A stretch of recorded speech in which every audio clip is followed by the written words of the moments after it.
I'm inside my new creative loft. Just FYI, we are now streaming, John. So I'm going to do the intro and then I'll introduce you shortly. Cool? Cool.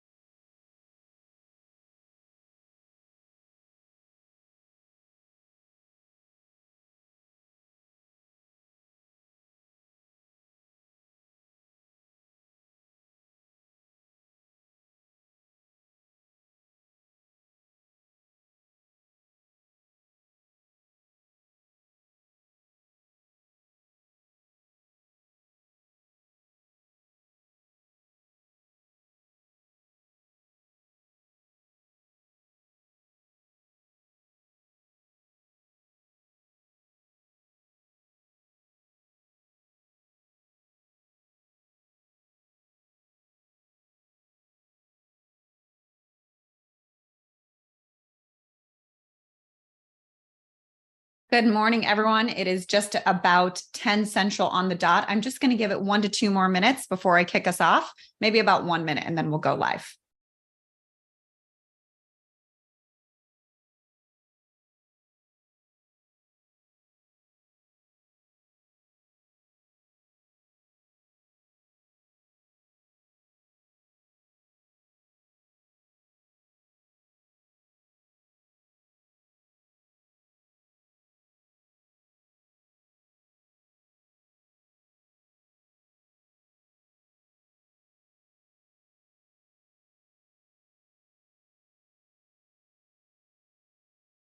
Okay.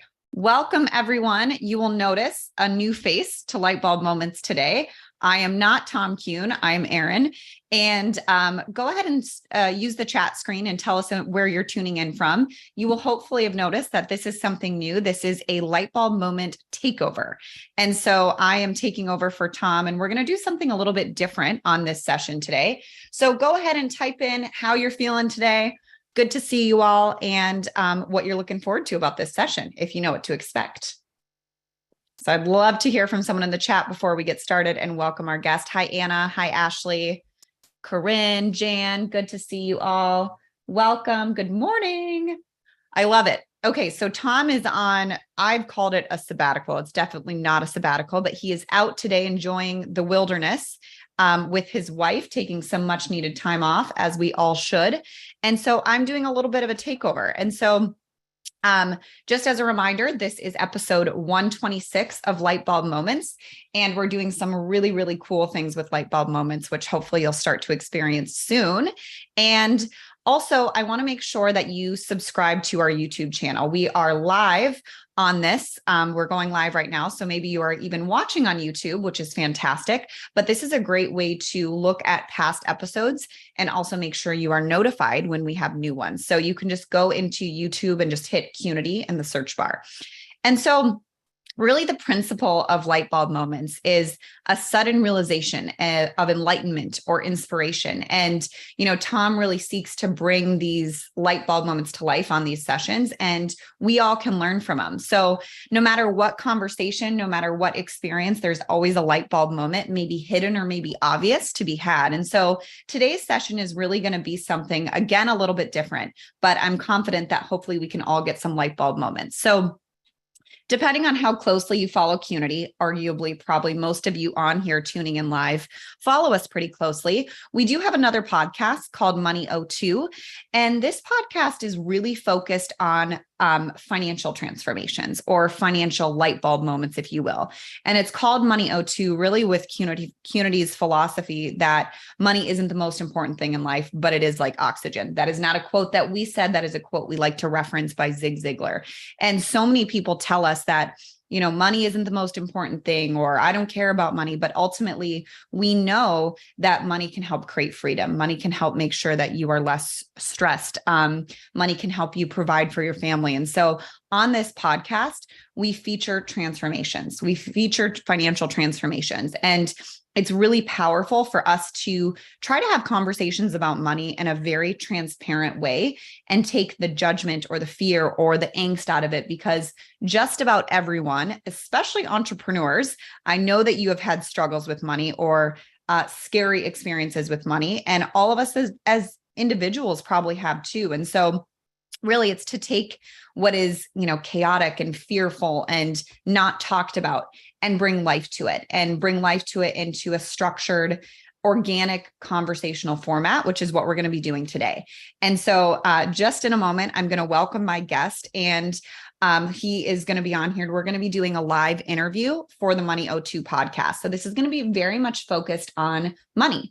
And my guest today is John's story around money. And John has quite an interesting background. I was introduced to John by our partners at Paul Mitchell. We're very, very proud to partner with the Paul Mitchell organization. And one of their leaders of the salon development, well, not one of their leaders, the key leader in salon development team, Kristen Farrell, so kindly introduced us to John a long time ago. And we had a very interesting conversation about his story around money as we were developing the student program, because John does a lot of things. And why we were initially introduced to him is because he is an artistic director for Paul Mitchell. So that was the initial connection. He is also the executive director of barbering at Team Turnage, which the Turnage Group owns, I think, correct me if I'm wrong, at least 5, 6, 7 schools. John, you'll have to correct me on that. And they also are a Money EDU school. So we're very happy and proud to partner with them. And John does a lot of other stuff. He's also NAHA Educator of the Year 2022, and has quite impressive background. And so we're going to just be having a very organic, open dialogue about money here. As we do really rough prep sessions, but I find in these conversations, the more organic, the more impactful in my experience. So without further ado, John, please come off the camera and join us.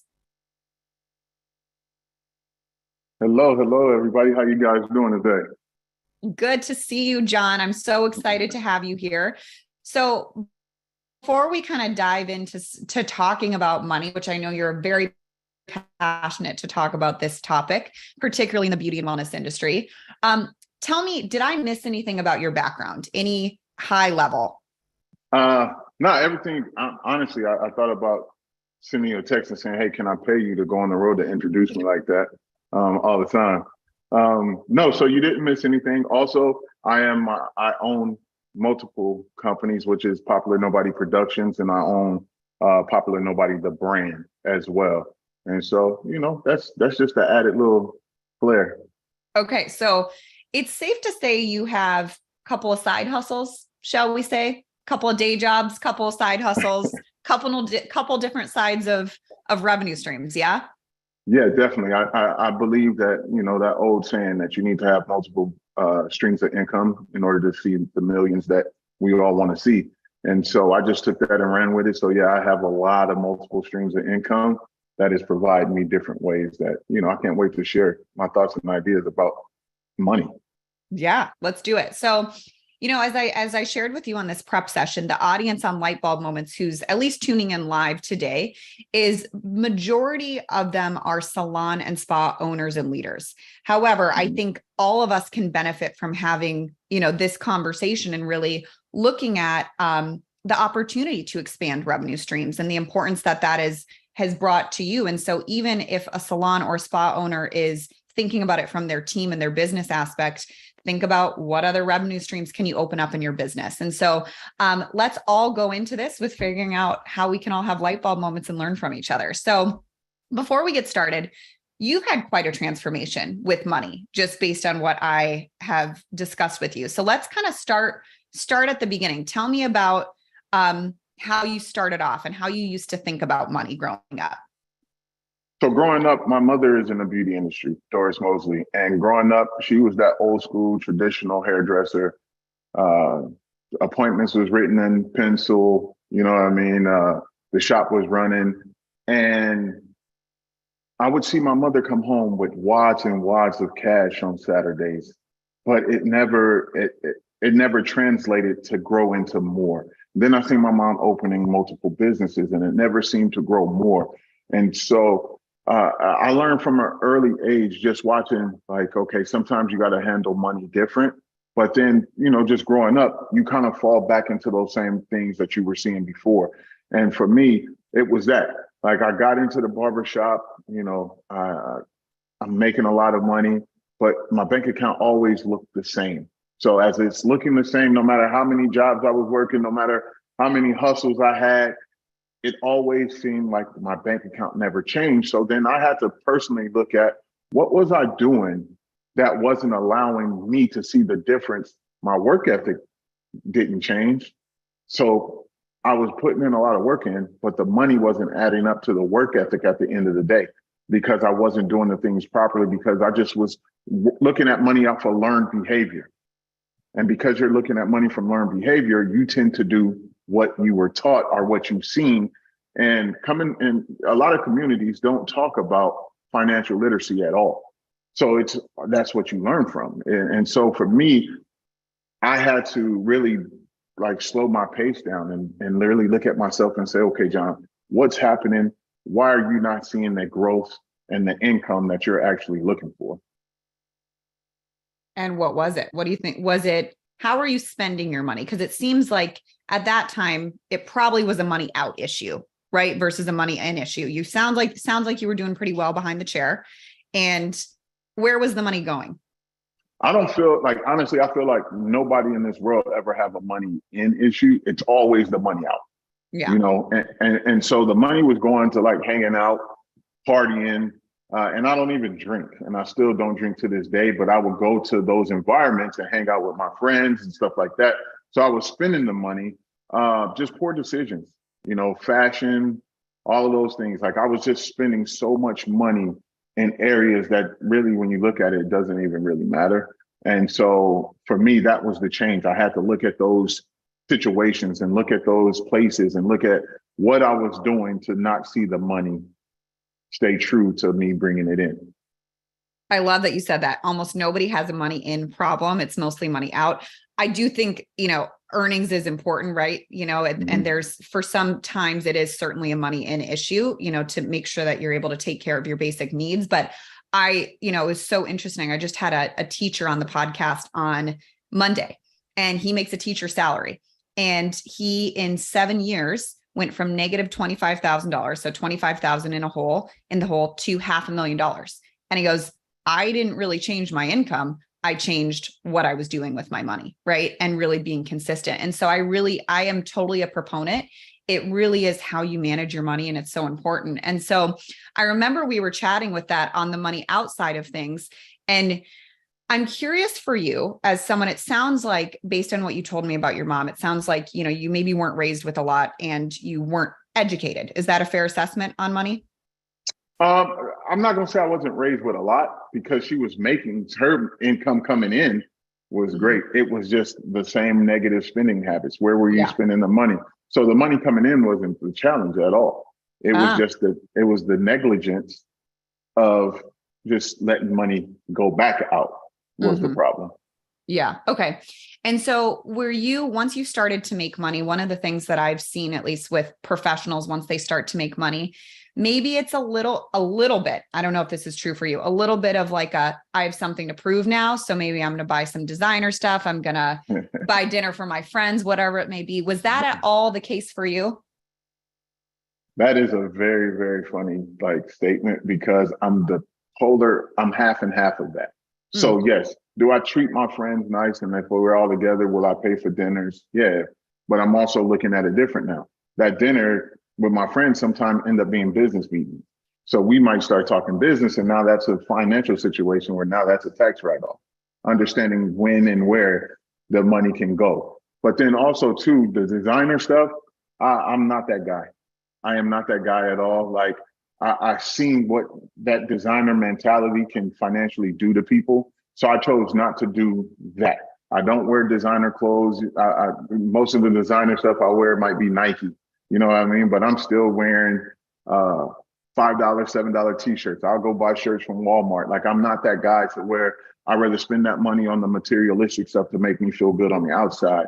I do the things that I utilize money to make me feel good on the inside. So helping people, and that may be in need because now I'm in a different position to be able to help someone. Or like right now, I'm recording this from my studio. I have a private studio that is my creative space, and I have all kind of cameras and everything like that. But instead of me just buying this type of stuff, what did I do? I went and started my own production company. So then I could move the money over there and now have a production company and get all the tax purposes and write-offs for my camera equipment and things like that. So it's like, now I'm at that mature age where the outer stuff don't matter, but the inner stuff do. But also, how do I continue to grow and put into my businesses in order to make that money come back in? Okay, so this is really interesting because you've got a big role at Paul Mitchell. That's how we got introduced. You also are the executive director of barbering for a large school group. How do you find the time to do those jobs and do all these other? Time management. Time management is very important, so I look at it like we all have 24 hours. We all have 24 hours. One of the biggest practices, I make sure I detach. When I go home, my phone is on the counter. It goes on do not disturb from 9 p.m. to 8:30 in the morning. So I'm very present at home, and that keeps my battery recharged, and then when I'm at work, I'm working. I have certain obligations that I have to do. I have certain things that I have to deliver. I make sure I handle all of those things, but I always kept this mentality coming up in this industry and saying, however many hours I put in a week for someone else, I got to put in just the same amount of hours for myself, or if not more, to actually reap the reward of being able to stay on top of my game and being able to feel comfortable with doing what I'm doing. So we talked about transformations too. And I like to have, whenever possible, numbers to those transformations. So I just told you about the teacher, from 25,000 in debt to a net worth of $500,000. Is there any specific transformations that you're willing to share with me, whether it be on income, whether it be on spending, investments, any transformations you feel comfortable sharing with this group? Yeah, definitely. I'd love to share, kind of like touch on all three. One of the memories that I had growing up in high school, I used to go to the lake all the time. And I used to hang out with my friends, be on the lake, riding jet skis. I've always wanted to continue that feeling, but I never was financially in a position to. So just a couple months ago, I went and got in some fun debt and went and bought 2 jet skis. And I didn't do it just to relive those moments. I actually brought it into the house so that my son and my kids and my family can experience what I felt. So it was more of a good debt situation because I was never able to, or I didn't think I financially could, because I didn't understand that, you are making the money too. You just have to change the way you were doing other things when the money was going out. So that was one. And when I look at the overall picture of like where making different numbers come in, by having multiple jobs, of course, you get more revenue. And so now it was that I've been able to work multiple job opportunities and see different streams of income. So I might have gone from making, 70, 80,000, 90,000, 100,000 a year as a barber behind the chair to now I'm making that plus more, and I actually get to see it. It's not like, oh, it's just all going out. And at the end of the year, I'm like, oh, I only made 50,000 bring it home. Now it's different now. Now you actually see the difference of my growth because of the way I changed my mindset and the decision-making ability and also the work ethic. Yeah. Okay. So what are you seeing in your role with students? What are you seeing some patterns? Because I know you're a proponent of financial literacy. Your students are really focused on, it's something you bring in the Turnage group, the Money EDU curriculum. What are you seeing with students these days and your thoughts around how we can equip the next generation of beauty and wellness professionals with financial literacy so they can be better than all of us? So honestly, I got to say thank you to you guys for creating an awesome a program that let the younger generation actually see how to begin to plan their future with their finances. I think that's step one, is making sure that the resources are in front of them, because a lot of them that's in barber school, a lot in cos school, they're very young. They don't know how to move money. They don't know what money can do. They actually only know the spending power of money, but not the saving power of money. And so for me, it's key to that we give them this early development when they're learning the new language of cosmetology, barbering, nail tech, esthetician, that we add that part of business. Because everybody wants to be a solopreneur, everybody wants to be an entrepreneur, everybody is falling into those categories now. And even creators, creators make a lot of money on social media, but they might not know how to do it. So being able to have these type of conversations, or being able to talk to students and just giving them some kind of structure, but also giving them my past and other people's past around me and stories that I can help them understand, like, hey, this is how you start your business. This is what you do to get a bank account going. This is what you need to set that up. I think that is the important piece that you guys have helped set in place, and breaking down numbers and understanding, like, this is what the world say our average is in our beauty industry, but this is where you really can be. And that's why I always make the statement when I speak to students that, yeah, our license might say barber, cosmetologist, esthetician. Yeah, none of that matters. You're really an entrepreneur, and you have to learn those entrepreneur skills. And the number one entrepreneur skill you need to learn first is money. I was just on mute. Totally agree. What I was going to say, though, that I do want to challenge. So, because we do surveys on this in the Money EDU curriculum. And so we ask people, students particularly, I think we have over 5,000 students that have participated in this study so far. And we ask them before the program and after the program, what type of preneur do you want to be? Do you want to be a solopreneur, which is a business of one? An entrepreneur, which is a business that, as we define it in the curriculum, intends to have a staff and to grow and move beyond, one solo practitioner? Or do you want to be an intrapreneur, one that has a business that can build within an existing business, i.e. a hairdresser goes and works at an existing salon? What's interesting is I would agree with you on the front end. People surveyed say solopreneur and entrepreneur. Those come up quite a bit. What's very interesting, though, is after the curriculum, from what we've seen from the data perspective, is that actually changes. And people start to see, at least when they want to start out. And so at least when they start out, they say, actually, I think the best place for me is to be an entrepreneur. And then maybe down the line, once you feel equipped and understand the financial realities of being a solopreneur or an entrepreneur, then maybe you make that decision. And so do you see a change after education from your perspective?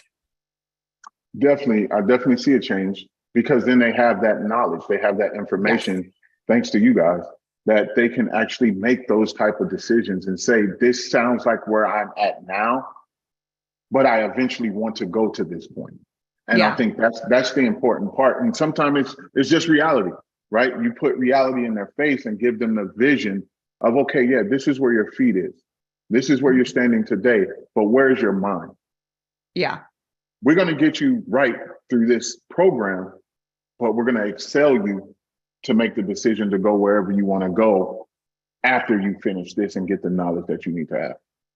Totally. And I mean, in the curriculum, we start off with money mindset. And then I totally agree with you. The most important thing for a student to know, specifically someone in a trade, right, where their skill is their currency, right? It is how they actually, how they literally what they get paid to do, right? And so I'm curious.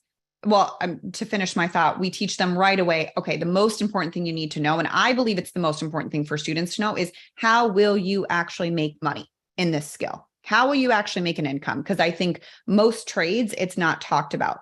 But I'm curious with how can you teach intrapreneurs, right? Someone who's working in an existing business, the importance of entrepreneurial skills. Do you do that in the way that you teach barbers and, in your academies?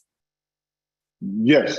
So I definitely, because I think it's a culture thing. Like, you got to teach them how to develop a culture as an entrepreneur first, and besides the money factor. And once you start teaching them that, they'll start to understand what do they need to deliver as an entrepreneur, not just for themselves, but for the team that they're trying to build around them. And, like in the South, the old people say the fish rot from the head.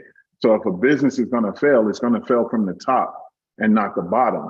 So the leader has to understand and have all the principles right in place, and then deliver all the information down, because you're only going to be as solid as your team. So if your team is not managing money and making money, they're going to always come back up to the top and ask for more money. So if you teach them how to manage their money underneath you, they will always understand the business mindset. And I think all leaders should train their team to be other leaders as well, so that you can always have those type of financial conversations. When you think about employment, it's always someone going to the next level up asking for more money before they walk away. And it might not be that they need more money. They just need the knowledge to keep the money coming in and staying in the proper way.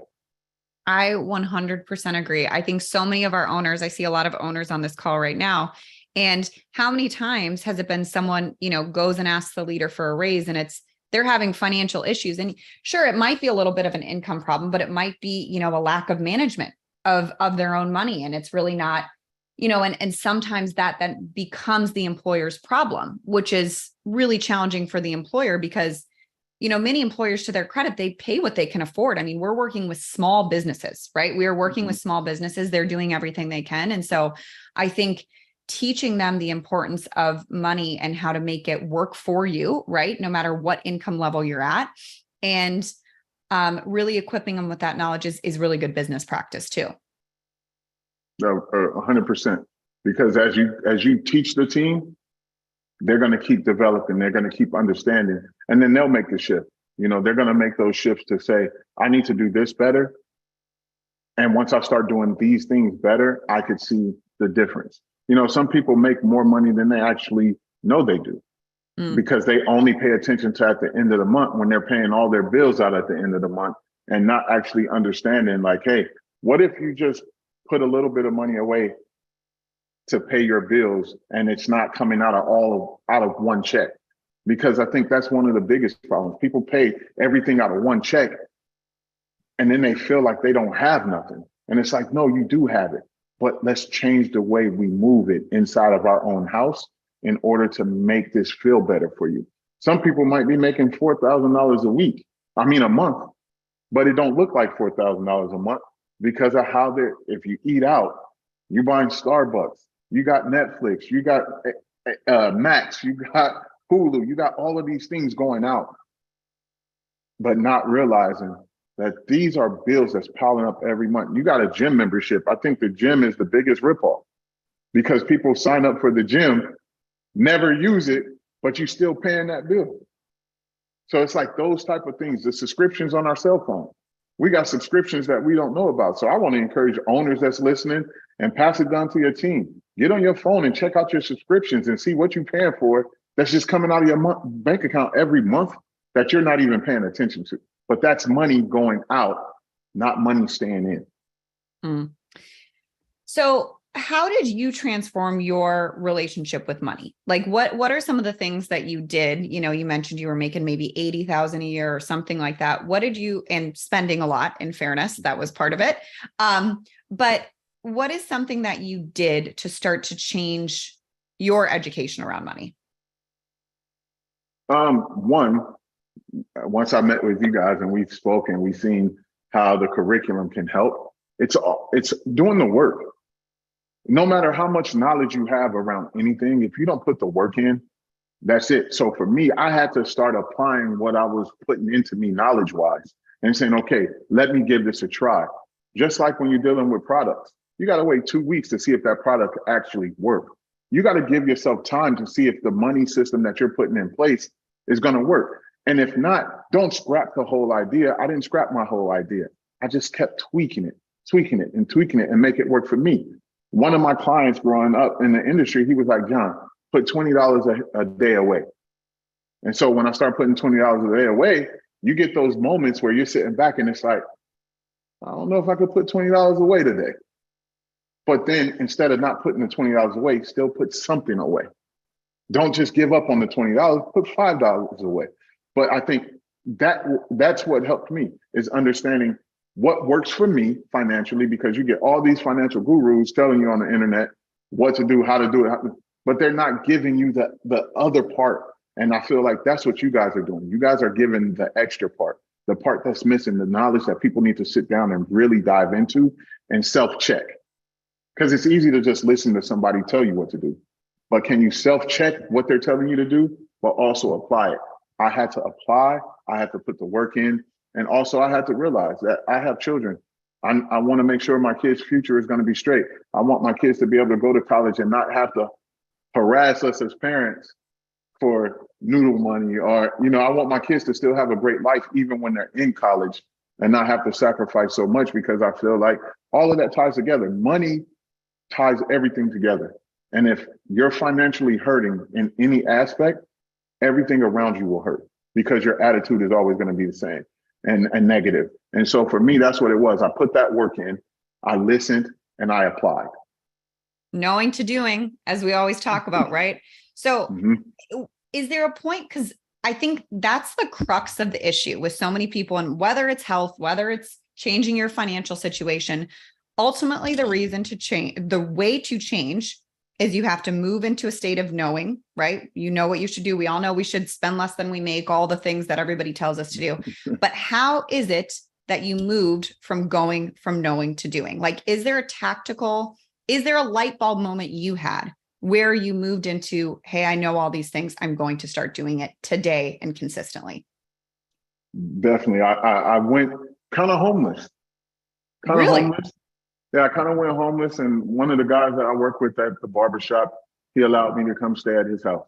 And that it wasn't embarrassing, but it was a wake-up call. It was a calling for me to understand that I didn't like this feeling. And I told him and I told myself that I will not ever do this again. And that was kind of that light bulb moment for me to be like, you know what? I don't want to rely on other people to financially help me get out of something that I put myself in.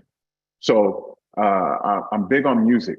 And so I would listen to Jay-Z, and one line that he said was, I tighten my belt before I beg for help. And that always stuck with me. I'd rather tighten my belt and do it before I ask somebody for help, because I'm the type of person, I don't need people saying like, yo, because of me, you did this, or it's because of the hard work that I'm putting in. And so that moment was kind of like a lifetime situation where I didn't feel comfortable, and I don't ever want to have that feeling again for me or my kids. Okay. That's actually a really profound moment. The tighten my belt. I mean, I don't wear belts, but I'm going to remember that.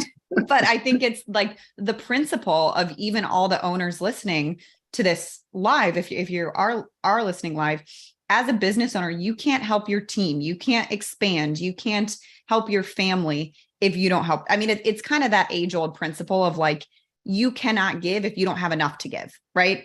And so that's kind of the bigger picture here. I mean, you can give, I shouldn't say that, you can give small amounts, but you can't take care and make the impact you want if you can't take care of yourself. And in your case, take care of your basic needs. Right. And thank you for sharing that, because you also said you kind of went homeless.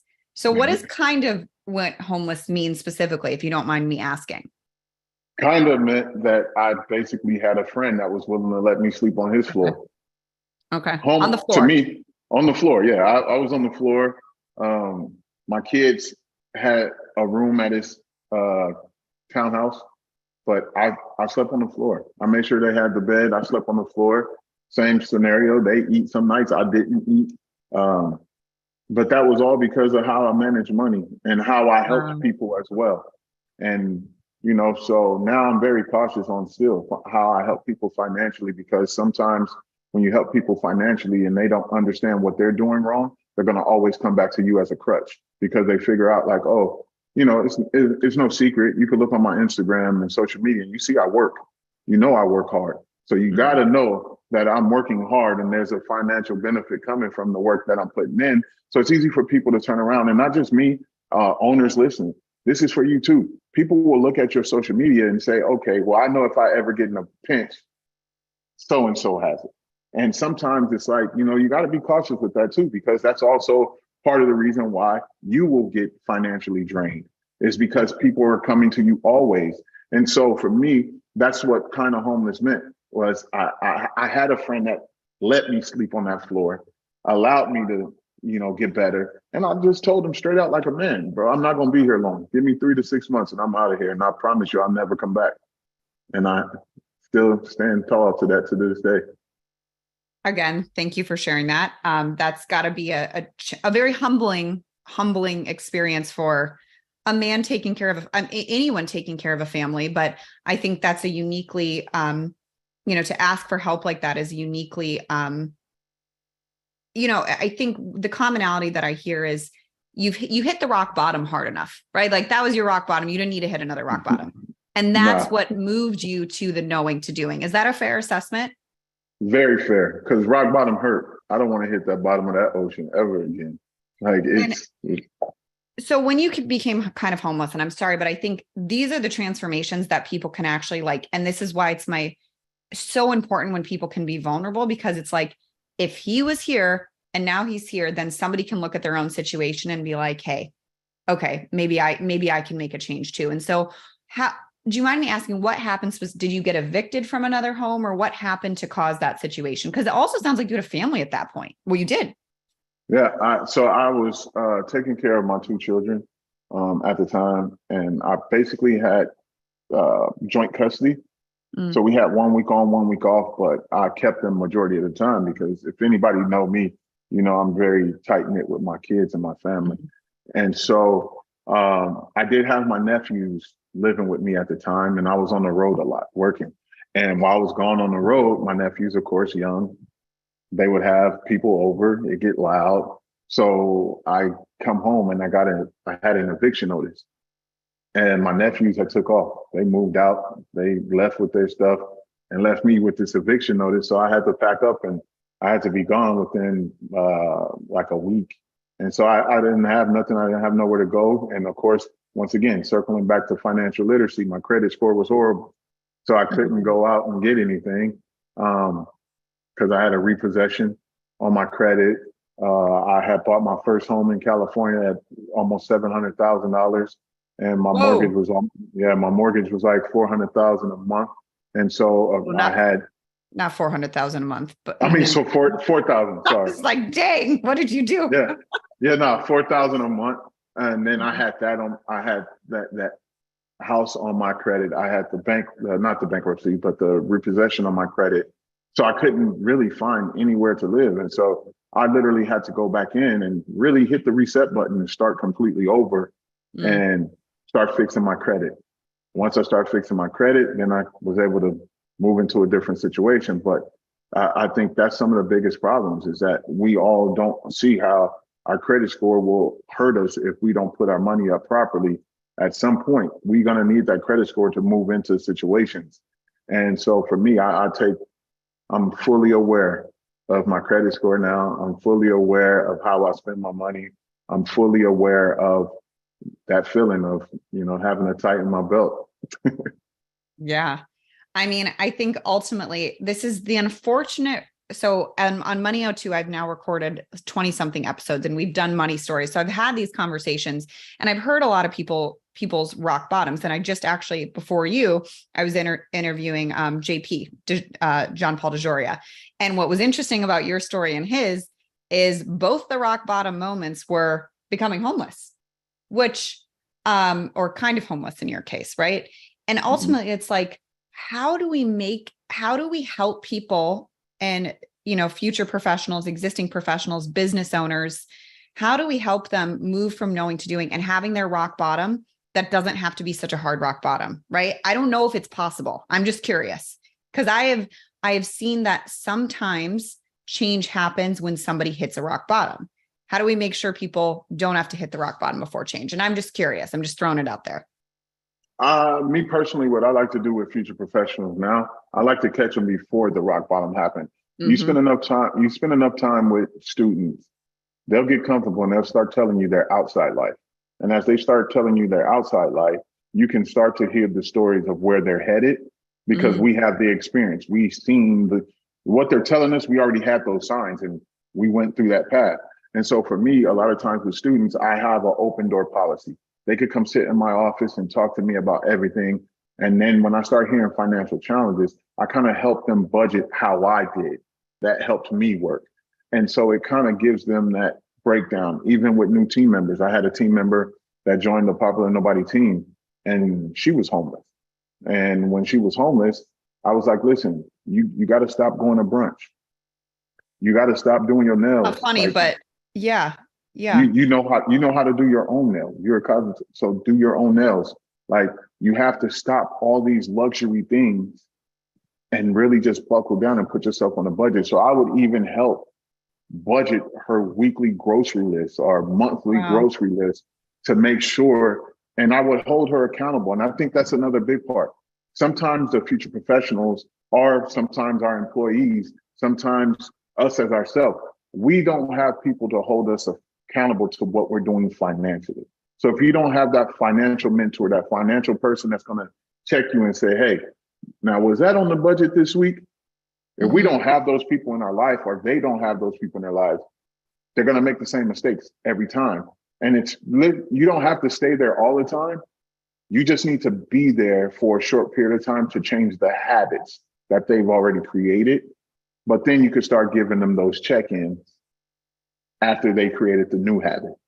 Yeah.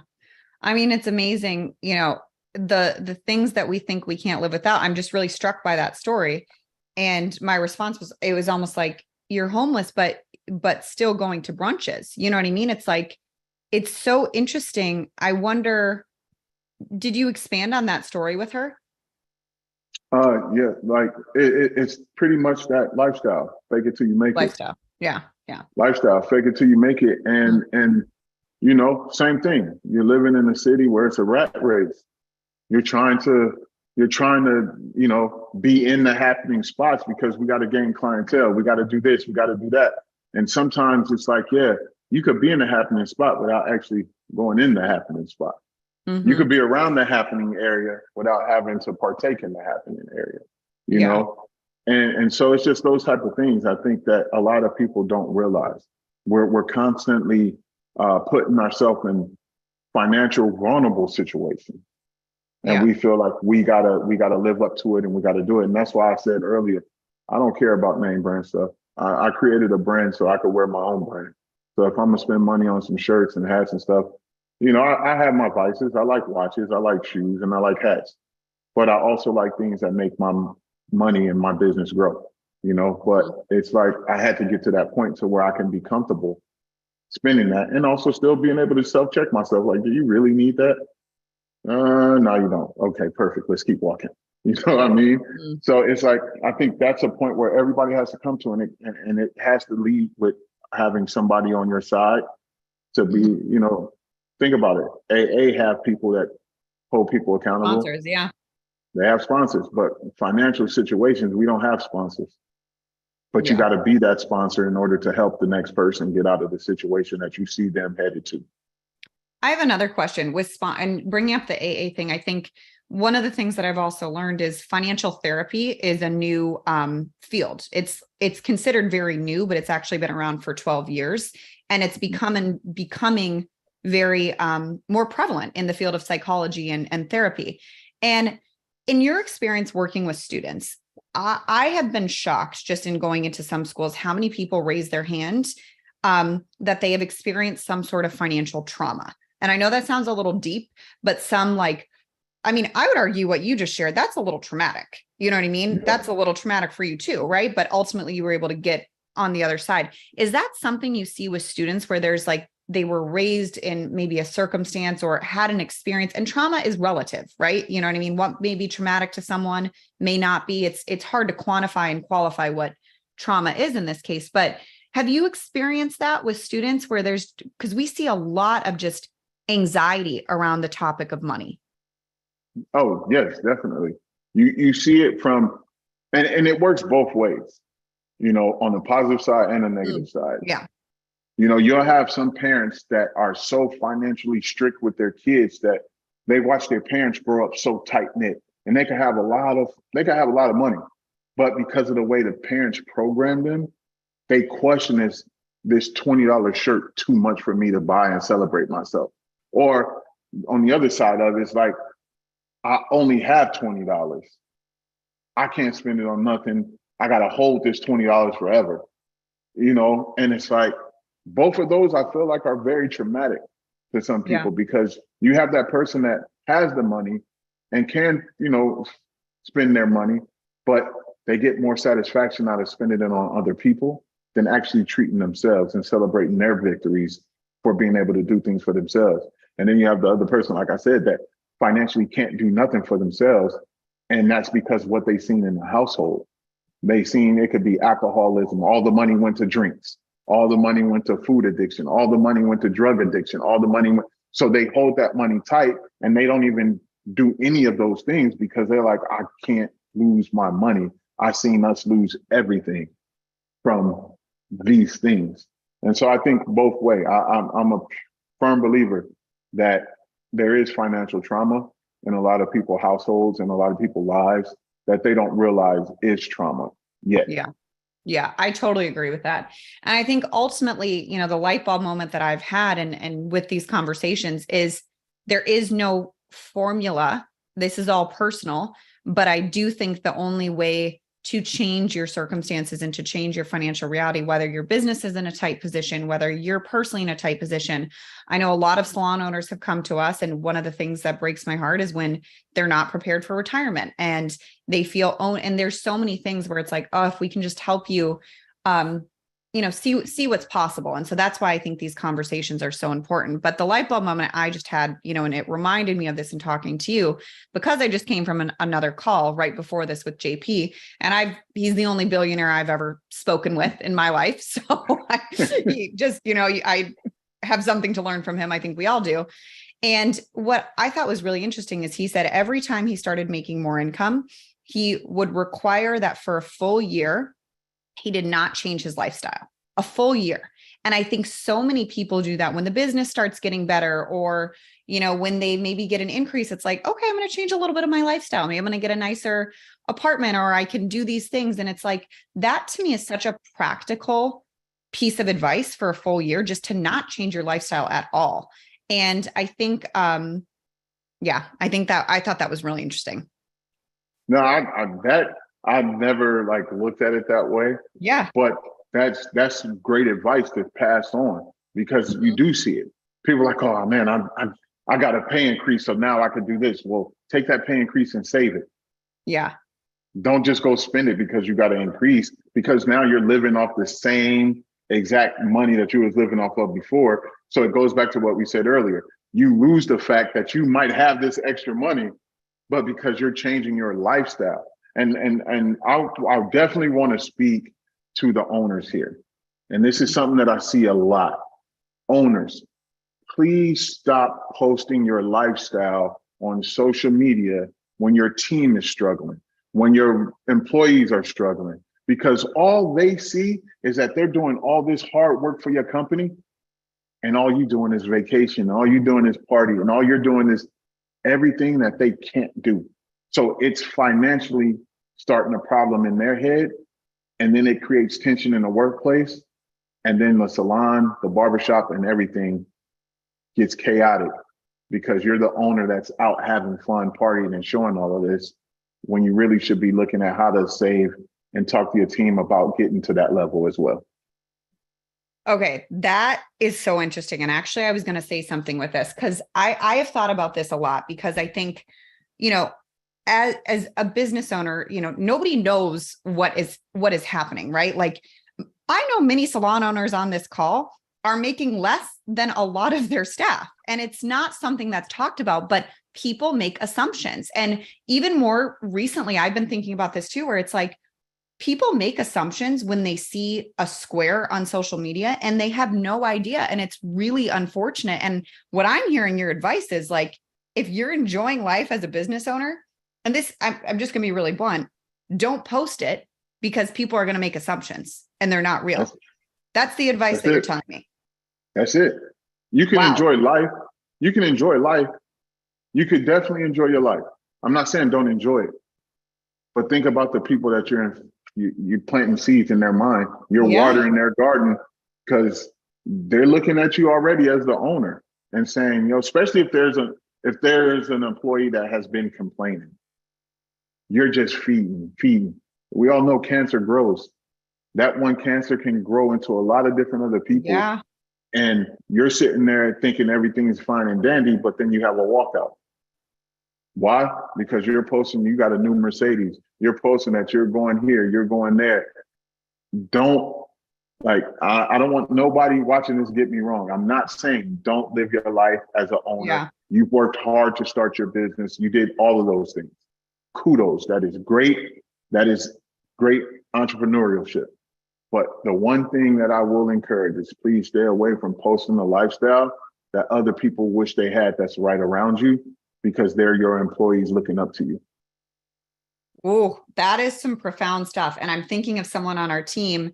And it's sad for me as someone who's in that position, because I'm like, someone on our team just took a very long vacation with her family and it was a dream. And she's worked every single year, I mean, multiple years to plan for this trip. And it's like, God, that just like, and she's so excited about it and sharing it. And it's like, God, it makes me sad that people make assumptions because they don't see all the work that came into her being able to create that experience. So, but I've thought a lot about that. And I actually talked about that recently with someone where it's like, I'm becoming, privacy is sometimes important when you're in a leadership position, Mm-hmm. So interesting, very interesting advice. I'm sure a lot of owners are thinking about this. But yeah, wow. Okay. Well, I'm just now my mind's racing, but I'm looking at time here and Michelle and Sonia are probably like, Aaron, wrap this up. So, anyways, I have a couple of housekeeping items to get to here, but, I'm going to just give it one moment. Is there any questions anyone wants to ask John very quickly? And we're going to have to keep it to like 2 minutes before I go, move into action. And housekeeping items. But is there any specific questions? Go ahead and pop them in if you've got them. I'm going to give it like 15 seconds. And if there's none, John Mosley, popular nobody. I love that by that name, by the way. I think it's so brilliant. Thank you. I think this was a really refreshing, different take.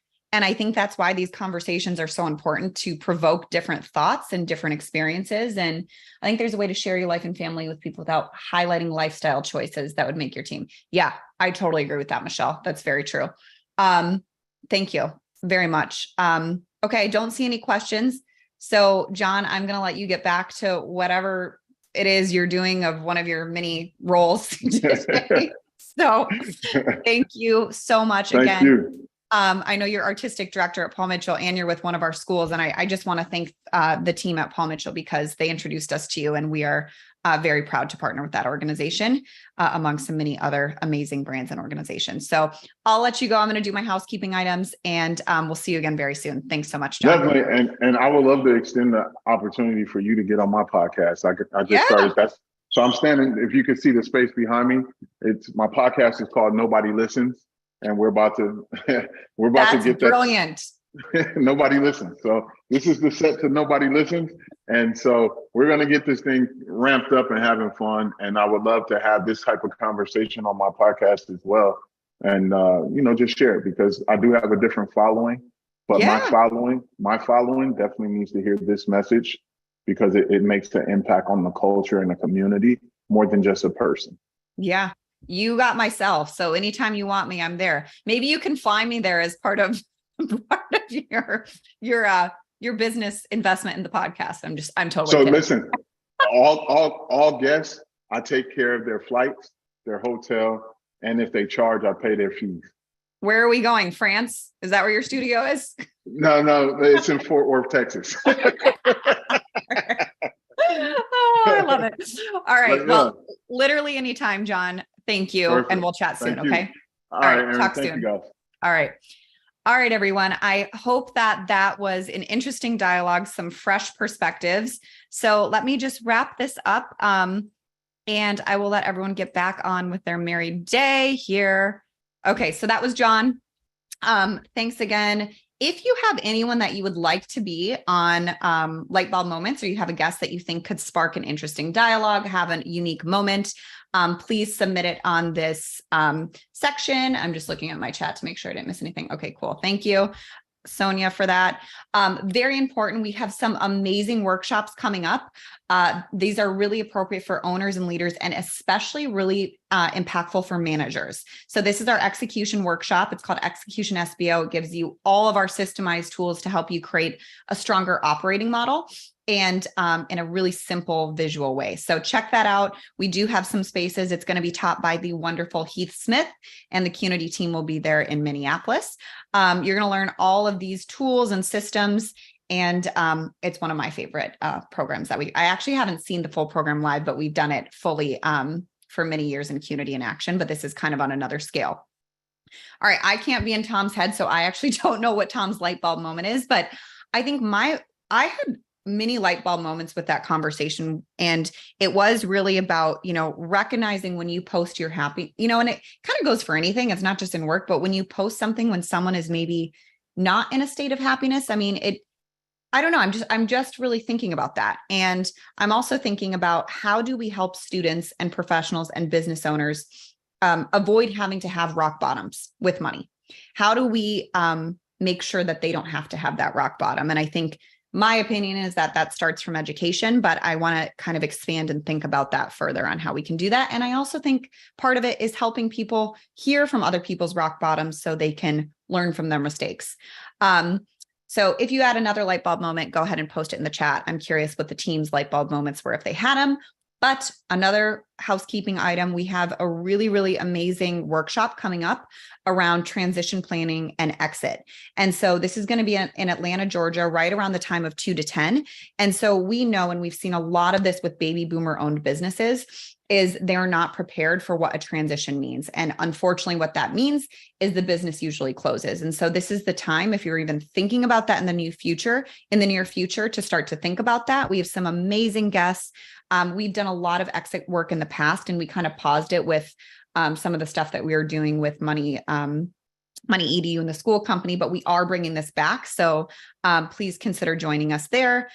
These are some of the topics that you will be learning about, as well as hearing from successful transitions. So, I need to change my name on this probably. Maybe I do, maybe I don't know. But anyways, we have the podcast called Money O2.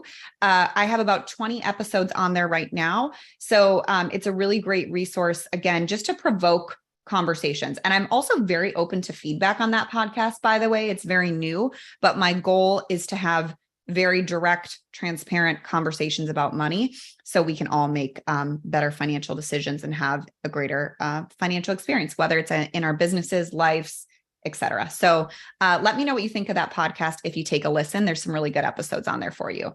And thank you, of course, to Lightheart Sanders, the sponsor of this episode, as well as Ally Health. And I'm going to pause my closing thoughts because I've kept you all on here quite a bit late. So thank you all for listening. You will be back with the original creator of Lightbulb Moments, Tom, next week, I believe. Is that right, Michelle, Sonia? So thank you for letting me do this takeover, and I hope you enjoyed it. Thanks so much. This marks the end of the episode. September 6th is when we'll be back. Thank you, Sonia. We are off next week. We are on September 6th. Thanks all.